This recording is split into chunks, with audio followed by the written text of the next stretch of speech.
Good morning, dear students. My name is Ferhan Mazher, and today is 28th of March 2021. The day is Sunday, and the subject which we are studying is Physics 5054. Right now, we have set our hearts to solve May June 2015 1 paper. This paper is an MCQ paper. We call it paper 1, and this belongs from zone 1. This is variant 1. So let's start this paper. And okay, so here we go, May June 2015 1 paper.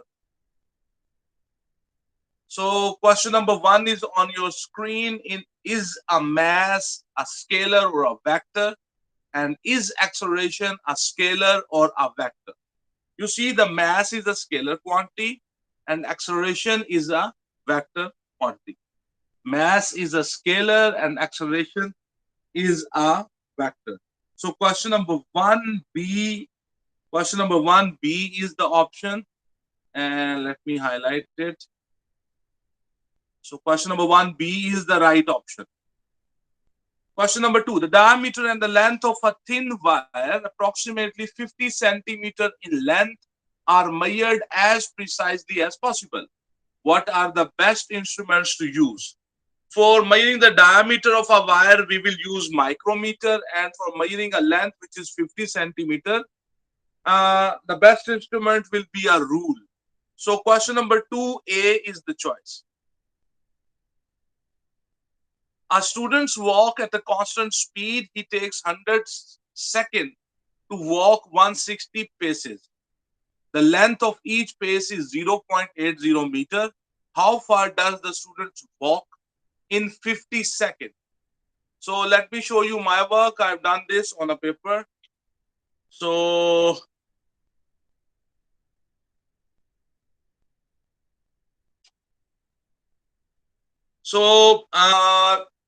time and paces, sorry, and 100 seconds he takes 160 paces. In 50 seconds, how many paces he will take? I am using the method of the proportion. So 100 divided by 50 equals to 160 divided by x. X will be equals to 160 multiply 50 divided 100, and the answer will be 80. So he will take 80 steps in 50 seconds. And in one pace he takes 0.80 meter. The length of each pace is 0.80 meter. So I multiply 80 with 0.80, and the final answer will be 64 meters. So I hope you have understood. So 64 meters, and let me see, 64 meters. So A is the choice. Question number 3A is the right choice.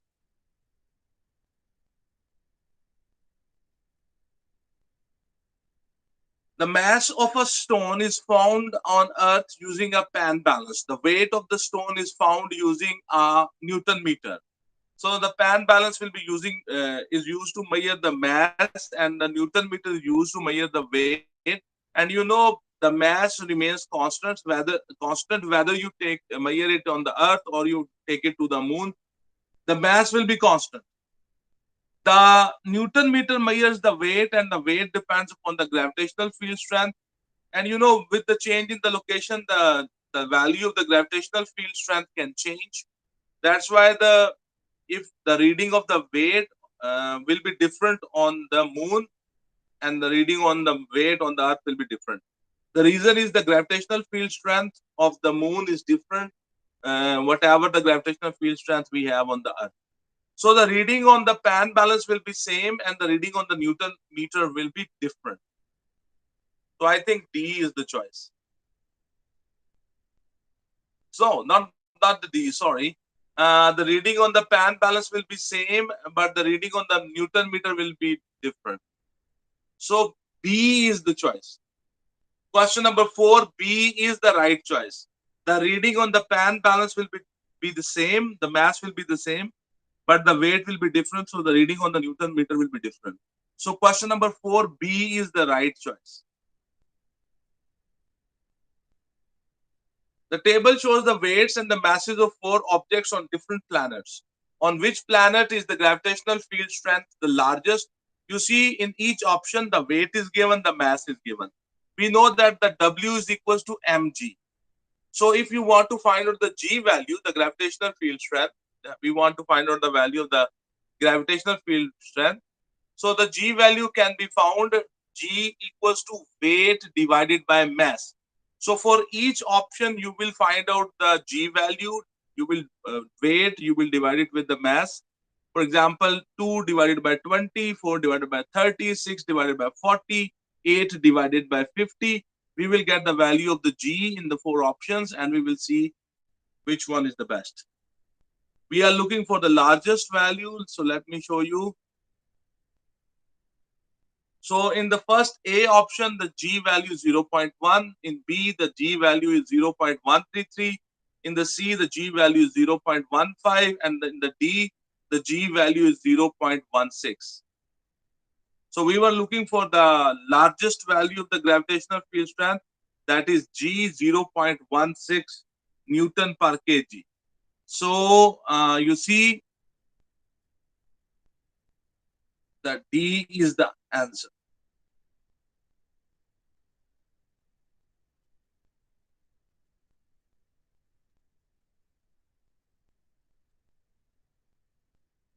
Four forces act at a point as shown. What is the size of the resultant force? You see up and down the forces are balanced, 2 Newton upward, 2 Newton downward.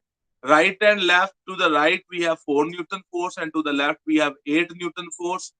So they are not balanced. Left, right force, the horizontal forces, they are not balanced. So there will be a resultant force of 4 Newton towards left. So the question is, what is the size of the resultant force, 4 Newton force towards the left? So I think B is the choice.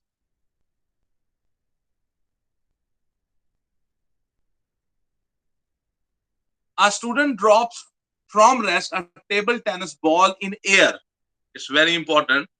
A table tennis ball in air. So the air is present there. What happens to the velocity and to the acceleration of the ball during the first few seconds after release? You see, it is very important concept. When you drop the tennis ball, it has a free fall, and because the air is present, so when you drop the ball, the velocity is zero, and as the time passes by, the velocity increases. So the velocity is increasing. But when you drop the ball at that moment, the acceleration will be 10, it will be maximum. And as the time will pass by, because the air resistance will increase, the resultant force will decrease and the acceleration value will decrease. So the point which you should remember is that the velocity will keep on increasing, but the acceleration value will be maximum 10 at the start, and then it will gradually decrease because the air is present. This is happening because of the air resistance. So the velocity will increase, it will go on increasing, but the acceleration will be gradually decreasing. Very, very important concept. So the velocity will increase, but the acceleration will decrease. So C is the choice. Question number 7, C is the right choice. So on your screen, we have question number 8. The mass and the volume of 4 different objects are plotted as shown. Which object has the smallest density? You see, very easy. If you know the mass of the object and you know the volume of the object, you can find the density. The density is mass divided by volume. But here the Cambridge has played a trick. They have shown the points, the bodies on a grid, and on the x-axis they have given you the volume, and on the y-axis they have given you the mass. For example, if I will talk about the body A, its volume is 5 and its mass is 20 grams. For example, of body B, volume is 10 and its mass is 20. For body C, the volume is 5 and the mass is 10. For body D, the volume is 10 and the mass is also 10 grams. So simply divide the mass with the volume, you will get the density. I have done this on a paper. Let me show you. Uh, Hopefully this is visible on your screen. The density for the object A will be 20 divided by 5. 4 grams per centimeter cube. Density for B will be 20 divided by 10, 2 grams per centimeter cube. Density for the C will be 10 divided by 5, 2 grams per centimeter cube. And the density for the D object will be 10 divided by 10 equals to 1 gram per centimeter cube. I hope that you have understood the trick of this. And so, question number 8, we were looking for the smallest density. We are looking for the smallest density, and that is D. So, I hope that you have understood what is this grid and how the density formula is used. So, D is the choice. Question number 9. Newton's third law involves two quantities which are equal in size and opposite in direction. What is the unit of these two quantities? The question is, what is the unit of these two quantities? You see, the Newton's third law says that the action and the reaction, every action has a reaction. Action and reaction both are forces basically, and action and reaction are equal in magnitude but opposite in direction, and they act on different bodies. Action and reaction, they both are forces, and the forces are measured in Newton, so the unit is Newton. So question number 9, C is the choice. When a car turns a corner at speed, it risks toppling over. Two factors affecting the stability of a car are the height of its center of mass and the distance between its front wheels. Which factors make the car most stable? So we are looking for those factors which will make it the most stable. You see, the height of the center of the mass, that should be lower. The lower the center of the mass, the more stable the car will be. So the center of the mass should be lower, and the distance between the first wheels should be large. So I think D is the choice.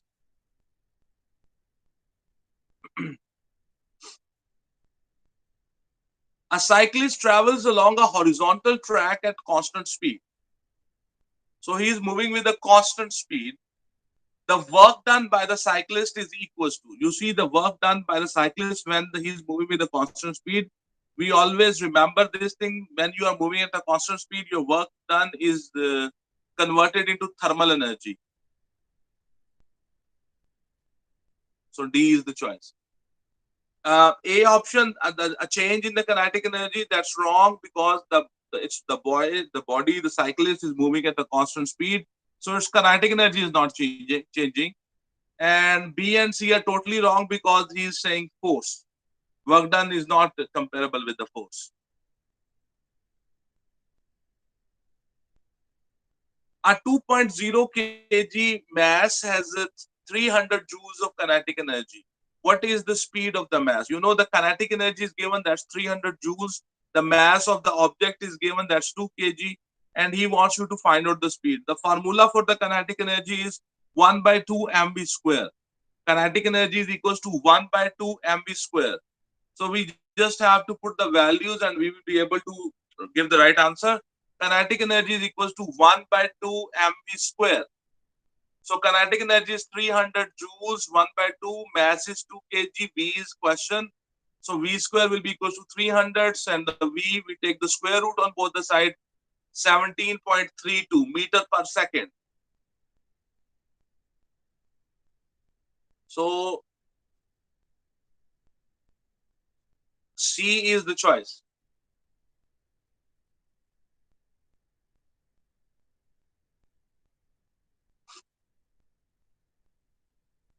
The diagram shows a simple model of the braking system of a car. A force of 20 Newton is applied to piston P. As a result, there is a force F on the piston Q.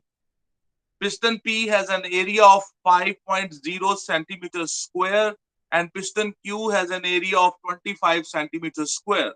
What is the force F? You see here, this is about a hydraulic press.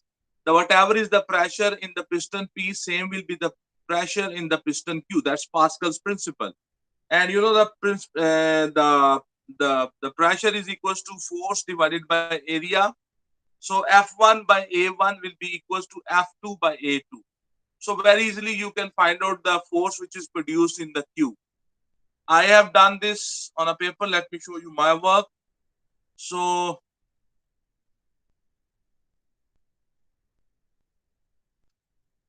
according to the Pascal's principle, P1, the pressure 1 and the pressure 2, both will be equal to each other.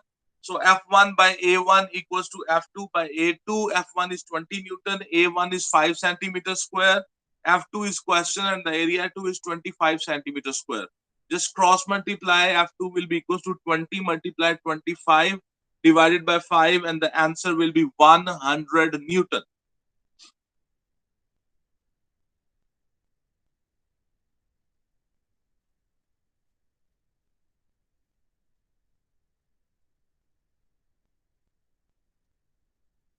So question number 13, C is the right choice.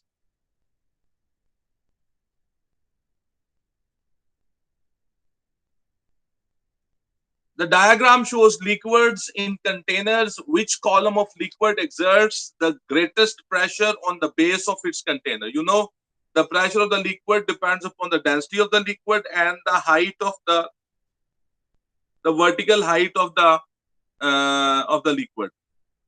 So the greatest pressure will be in that liquid which has the greatest density, and the height of the column of that liquid is also the greatest. In the A and the B option, the heights are greatest, but both heights are same. But in the B option, the density is more than the density of the paraffin. So B is the choice. The liquid who has the greatest height of the liquid column and has the highest and the greatest density, that will have the greatest pressure. And we were looking for the greatest pressure. So B is the choice. A solid bar is heated at one end. How is the thermal energy transferred to the other end of the bar? You see in the solids, the heat is transferred by the vibration. So the solid particles which are at the hot end, they absorb the thermal energy and they start vibrating vigorously. The amplitude of their vibration increases, and what they do when their amplitude of vibration increases, they make their molecules vibrate vigorously. So they transfer the energy to their neighboring molecules. So what is the best option here? Heated molecules vibrate more rapidly and pass energy to other molecules. The first two options, the heated molecules move along, that's totally wrong. So A and B is totally out. And C is not right because he said the heated molecules stay completely still. So D is the best option.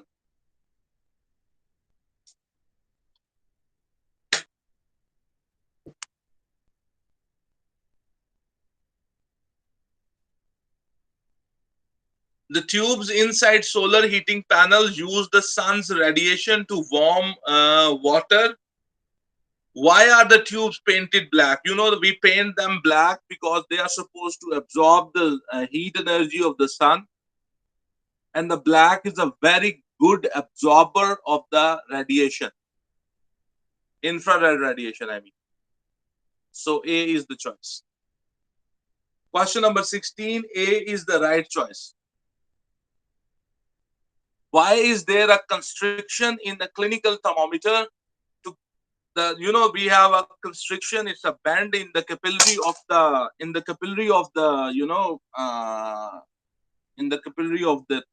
thermometer. We have a bend, and the reason why we have this in the clinical thermometer, this bend prevents the mercury to come back into the bulb immediately. So this gives enough time to the doctor or to the nurses or the paramedics to note down the temperature of the patient. So the purpose of that constriction is to stop the mercury from going back to the bulb. So D is the right option. 17, D is the right option.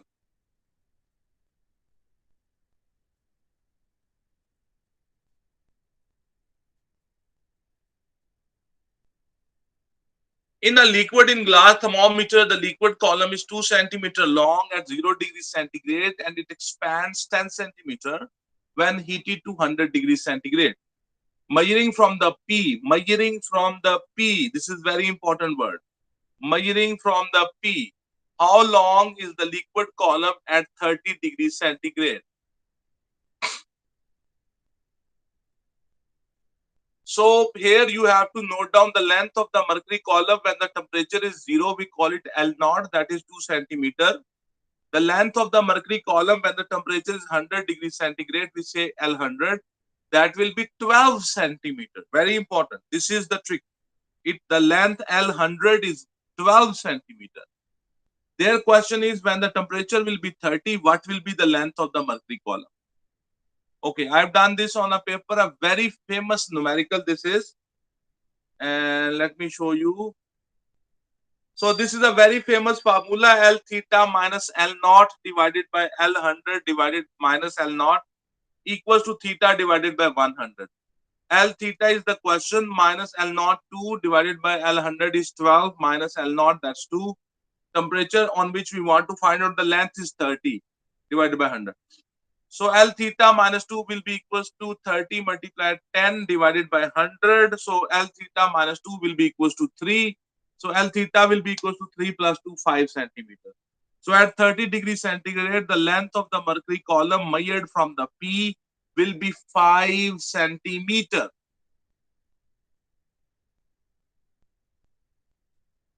So 5 centimeters, C is the choice.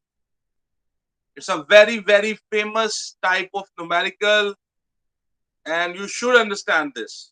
I hope that you have understood this. Which substance in the table is liquid at 20 degrees centigrade? So here we have different 4 options given. The melting point and the boiling points are given. That substance will be liquid at 20 degrees centigrade, in which the 20 degrees centigrade temperature comes between the melting point and the boiling point. If the 20 degrees centigrade temperature is between its boiling point and the melting point, then that substance will be liquid at that temperature. I have done this on a paper. Let me try to show you. Maybe you will be able to better understand from this diagram. I thought that it will be very helpful.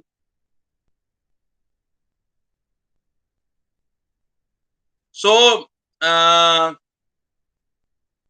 melting point of the first is minus 218 and the boiling point is minus 83. So 20 degrees centigrade is clearly here. The thing will be in the gas form. So in the option B, the melting point is minus 39 and the boiling point is 357, I think. And the 20 degree comes in this range between the melting point and the boiling point. So this substance will be liquid at the 20 degree centigrade. In the option C, the melting point is 44 and the boiling point is 288. So the 20 degree centigrade is out of this range. So this will be solid in this temperature. And the fourth option, the melting point is 119 and the boiling point is 444. So 20 degrees centigrade is clearly out of this range. So that substance at 20 degrees centigrade will be solid. So the only substance which will be at 20 degrees centigrade liquid is B option. Option B. You see how I decide that this will be a liquid or a solid or a gas.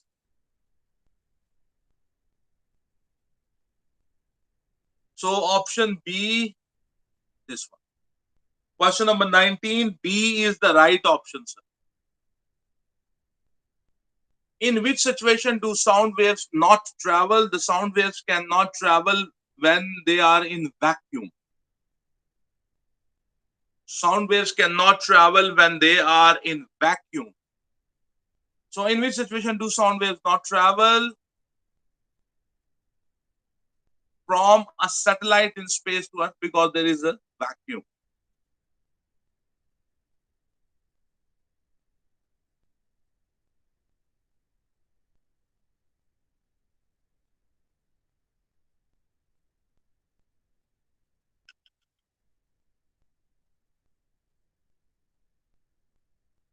A wave in a ripple tank passes from a deeper to a shallower region and refracts, which wave properties decrease as the wave enters the shallow region. Shallow region means the depth is less. And remember these things, that whenever the wave enters from deep waters into shallow waters, its wavelength will decrease, its velocity will decrease, and the frequency remains unchanged. The frequency remains unchanged, the wavelength will decrease, the velocity or the speed of the wave will decrease. So which wave properties decreases? His question is, which wave properties decreases? This is the question. So the speed and the wavelength will decrease when the wave will enter into shallow waters. So question number 21, D is the right choice.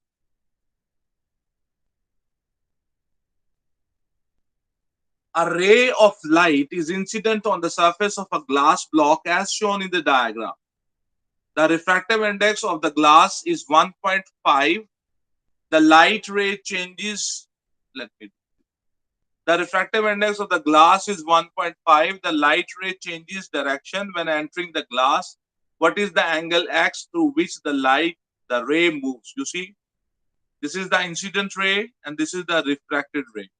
The light has entered from air into the glass. The light has entered from the rare medium into the dense medium. So the light will bend towards normal. When the light will bend towards normal, the light will not go on its original path. It will bend towards normal. And you know, this angle, this is the angle of incidence. This will be also 45. The angle of refraction, I can find the value of the refractive index is given. The refractive index is 1.5. The angle of incidence is 45. So using the Snell's law, sine I divided by sine R equals to n, I can find out the R value. The R will be here. The R is here. So this x plus R will be equals to 45. These, you know, these two angles, they are vertically opposite. So x plus R will be equals to 45. I have done this on a paper. Let me show you.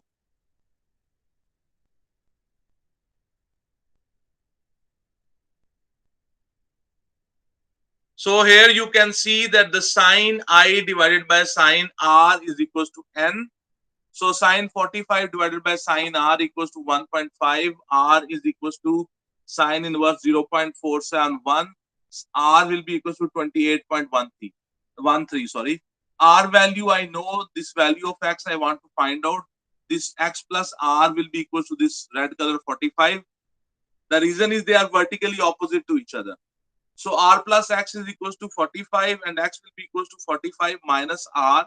So 45 minus 28.13 equals to 16.9, approximately 17. Approximately 17 will be the answer.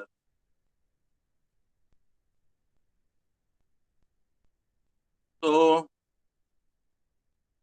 C is the right answer. Question number 22, C is the right answer, sir. An image is formed by a thin converging lens when it is used as magnifying glass. What is the correct description of the image? When the image is the converging lens is used as the magnifying glass, the image formed is a virtual image. It is magnified image. It is upright or it is erect. It has three main properties. It is virtual, it is magnified, it is upright. So I think C is the right option. Question number 23, C is the right option, sir.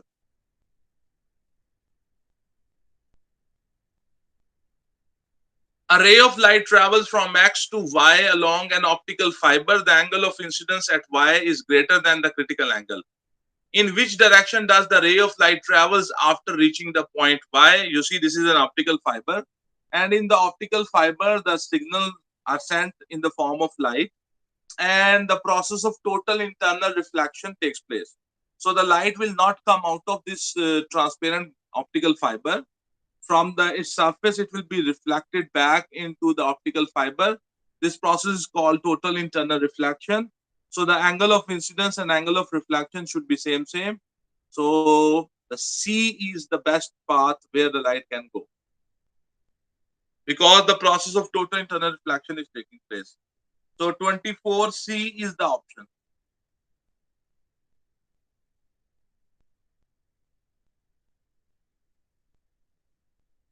One end of a rod picks up the north pole of a bar magnet when in the position 1.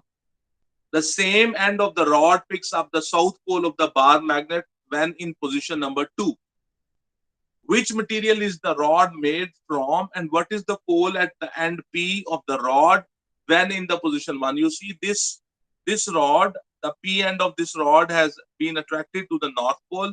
The P end of the same rod has been attracted to the south pole.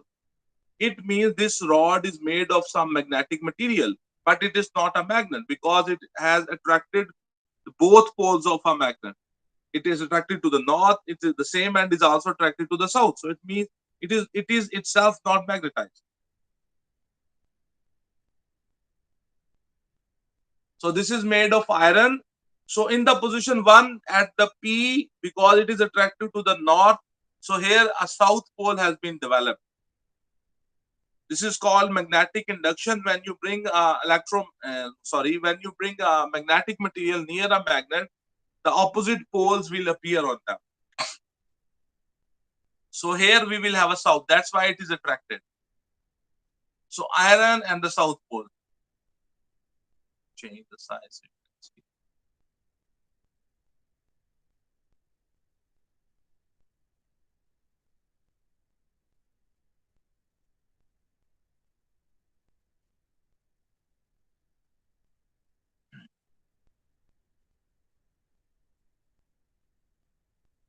A metal ring screens a piece of equipment from a magnetic field. You see here the magnetic lines are coming. Here we have a metal ring and here is some sensitive equipment. So what will happen? The magnetic lines will pass through the walls, in the walls, and from here they will exit. But they will not come inside this region. So the area inside this ring, that is free of the magnetic lines. No magnetic lines will enter in this area. So this equipment will be totally safe from the magnetic field lines.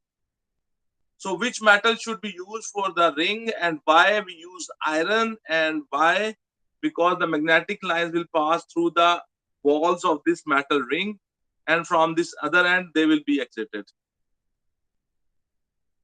So C is the choice. The metal carries the field lines around the equipment.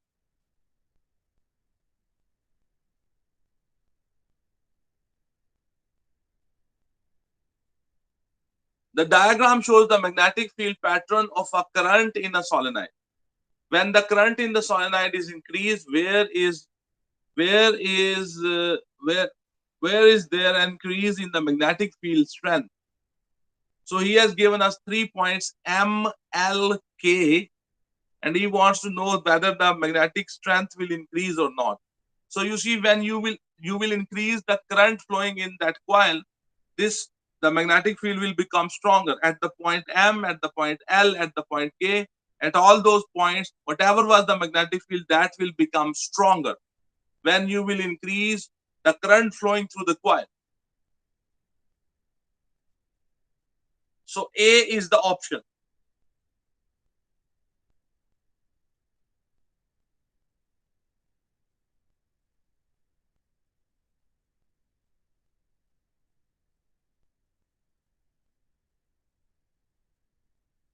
The diagram shows a circuit. Which circuit diagram shows this circuit? You see here we have connected two cells in series with each other. The positive and the negative, they are correctly connected. And we have two lamps which are parallel to each other. And the diagram which best describes them is A.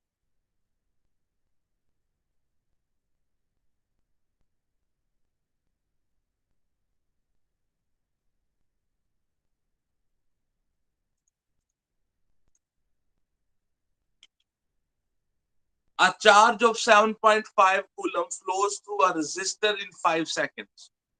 A student has ammeters with different ranges that he can use to measure the current in the resistor. Which ammeter range is the most appropriate? Okay, so first of all, I need to find out the amount of current flowing. I have done this on a paper. So you see I is equals to Q by T. So 7.5 coulomb divided by 5 seconds. So it will be 1.5 ampere. So to measure the 1.5 ampere current, 0 to 2 ampere range is the best. 0 to 2 ampere range will be the best. So B is the option.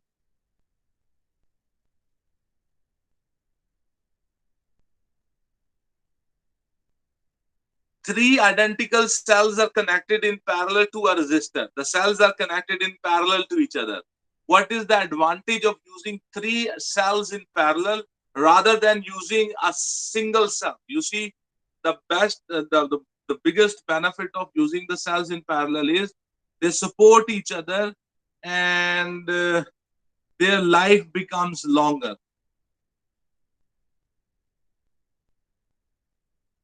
Each cell takes longer to run down. So question number 30, C is the option, sir.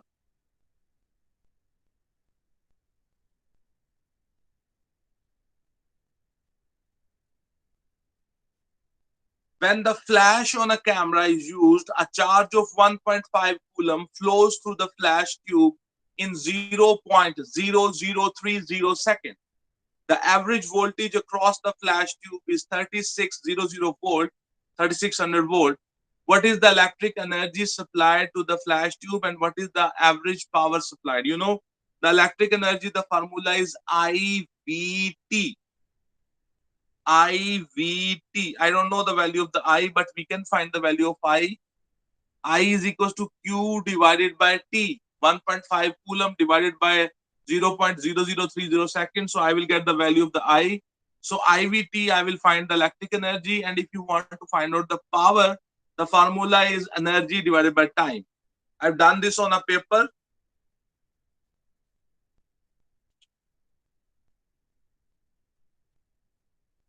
So I is equals to Q divided by T, 1.5 divided by 0.003, so 500 ampere.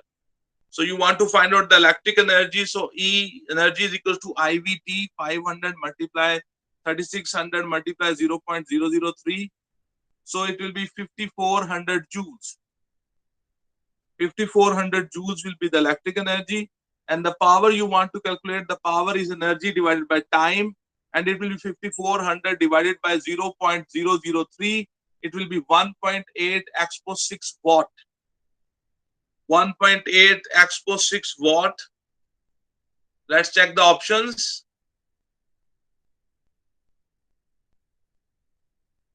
D is the right option, sir.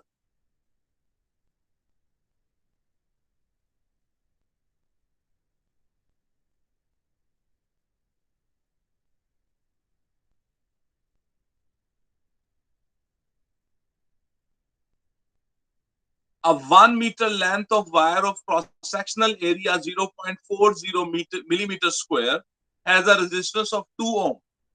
What is the resistance of 0.50 meter length of wire of the same material with a cross-sectional area of 0.80 millimeter square? The important thing is both the wires are made of the same material. When both the wires are made up of the same material, their resistivity will be same. You know, the resistivity of the wire only depends upon the nature of the material. It does not depend upon the dimension. So resistivity of both the wires will be same. From there, we will be able to solve it. I've done this on a paper. Let me show you my work.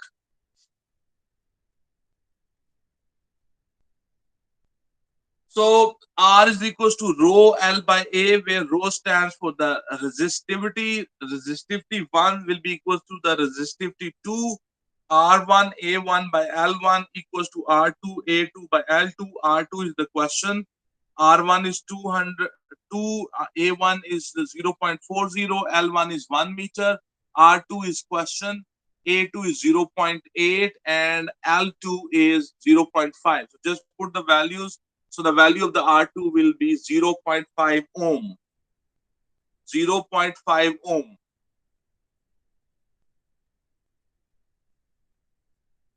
So A is the choice.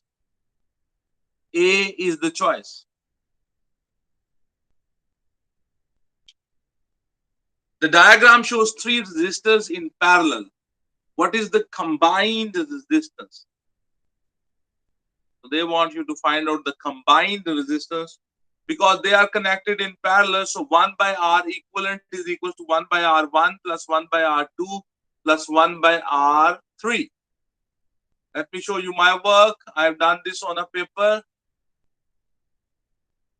So 1 by R equivalent is equals to 1 by R1 plus 1 by R2 plus 1 by R3.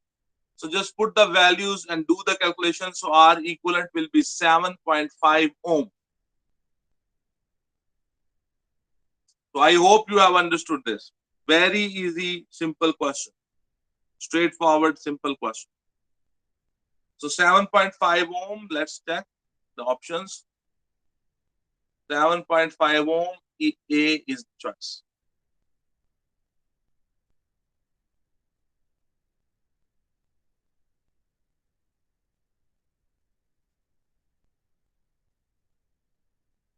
In which circuit is the voltmeter reading 7.2 volt? So all these four figures, they are potential dividers, and the V out is question. I am looking for that option in which the V out will be 7.22 volt. And you know, this is a potential divider. We have in the potential divider, we have two resistors, R1 and R2, connected in series with each other, and they are connected with the battery. And the V out is taken from the R2, and we can find out the value of the R2 very easily. A very simple and very famous formula. V out from the R2 will be R2 divided by R1 plus R2 multiply voltage of the battery. So I have done this. This is so by using this formula. But before going there, here the R1 is 3 and R2 is 5. Here the R1 is 4 and the R2 is 6. In this diagram, the R1 is 2 and the R2 is 4. In this diagram, the R1 is 2 and the R2 is 6. Voltage of the battery in all these options is 12. Let me show you my work.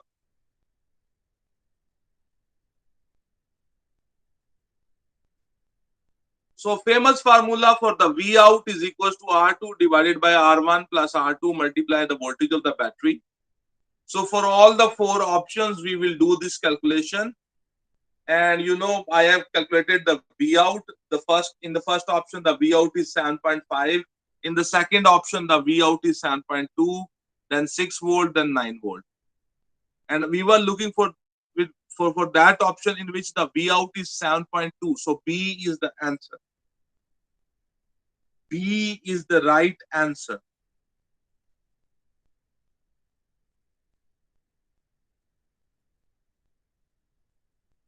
Question number 34, B is the right option.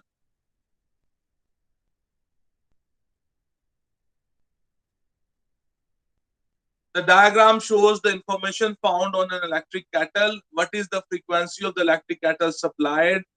So he is basically asking us to find out what is the electric kettle frequency. You see here, the 50 hertz is the electric supply's frequency. So A is the option. Very, very simple question.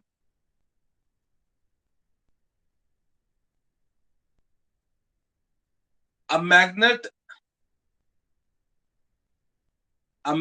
is placed near to a solenoid that is connected to a sensitive center zero ammeter. The magnet is pushed towards the solenoid. It accelerates, then moves at constant speed, then decelerates and stops inside the solenoid. When is the reading on the ammeter zero?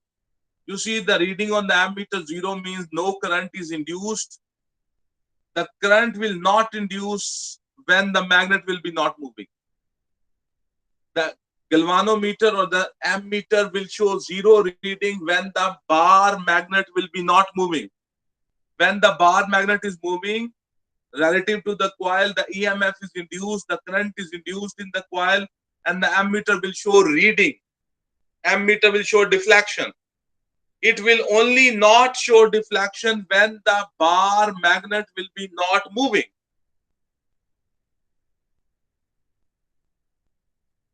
D is the option, when the magnet is stationary.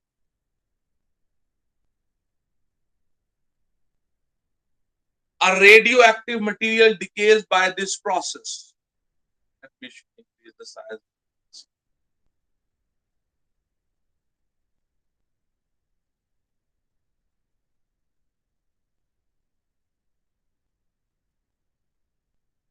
A radioactive material decays by this process. What is the particle X? You see, in the daughter nucleus, the proton number has increased by 1 and the mass number has not changed. When the daughter nucleus has one more proton number as compared to the parent nucleus, it means a beta decay has happened. Whenever a beta particle is given out, the daughter nucleus will have one more proton number as compared to the parent nucleus, and the mass number will remain unchanged. So X is a beta particle, which is basically an electron. So question number 37, A is the answer.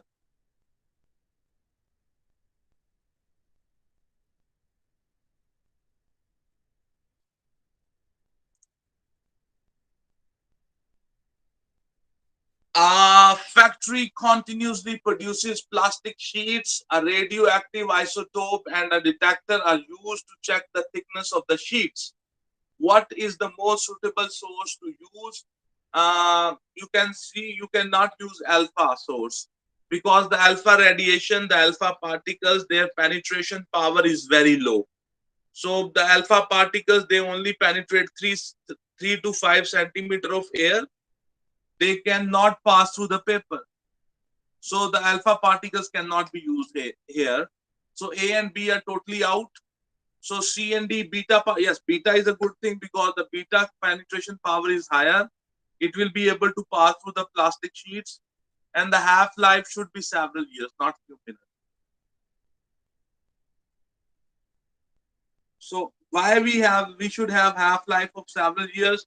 Because if the half-life of the source of this beta particles is half-life is of few minutes, so you have to buy a new source to put that in that machine after every few days.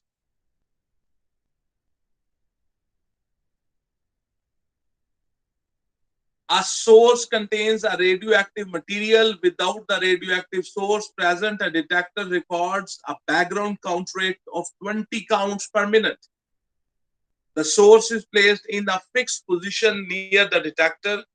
Initially, a count rate of 520 per minute is recorded. What count rate is recorded after a time of 2 half lives of the radioactive source? You see the background radiation is 20, the count rate is 520. So from the count rate, first of all, subtract the background. So 520 minus 20, it will give you 500. 500 is the reading of the sample actually. So after 1/2 life, the 500 will become 250. After the second half life, the sample will be giving out 125 reading.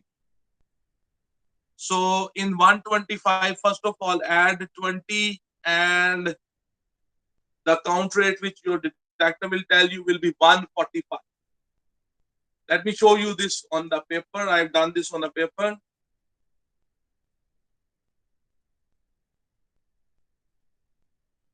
You see the background count is 20 and the count rate of the sample is 520.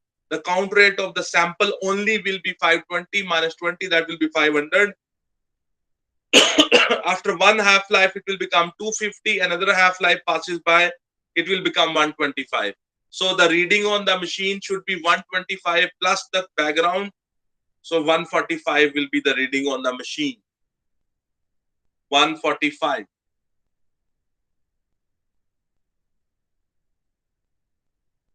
So D is the right option.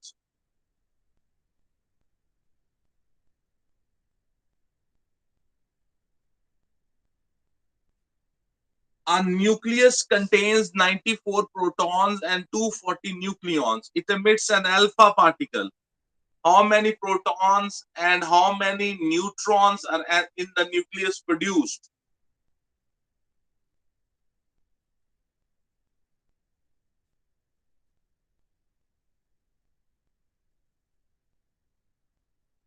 So 94 to 40, and it gave out an alpha particle. When an alpha particle is given out, the proton number decreases by 2 and the nucleon number decreases by 4. So this daughter nucleus will have 92 protons and 236 nucleon number. So the protons are 92, the number of neutrons will be 236 minus 92, 144. So the protons will be 92 and the number of neutrons will be 144. Let me check the options. 92 and 140. So C is the right choice. So we are done with this paper, and my dear students, today we have solved May-June 2015 Physics 505411 paper. We have done an MCQ paper. The zone is 1. The number of the paper is 1-1. And my name is Ferhan Mazher. And dear students, if this video is helpful to you, if you have learned something, kindly recommend these videos to your friends also, and you yourself, and ask your friends to subscribe to my channel, because this will be a very a boostful thing for me. I get energy from this thing. So if you will subscribe to my channel and you will send me likes, and if you will comment me on my videos, it will boost my energy, and I will continue working like this. And before your Cambridge exams, we will cover all the paper 1 and paper 2 of the zone 1 and the zone 2, and we hope that you will get good grades.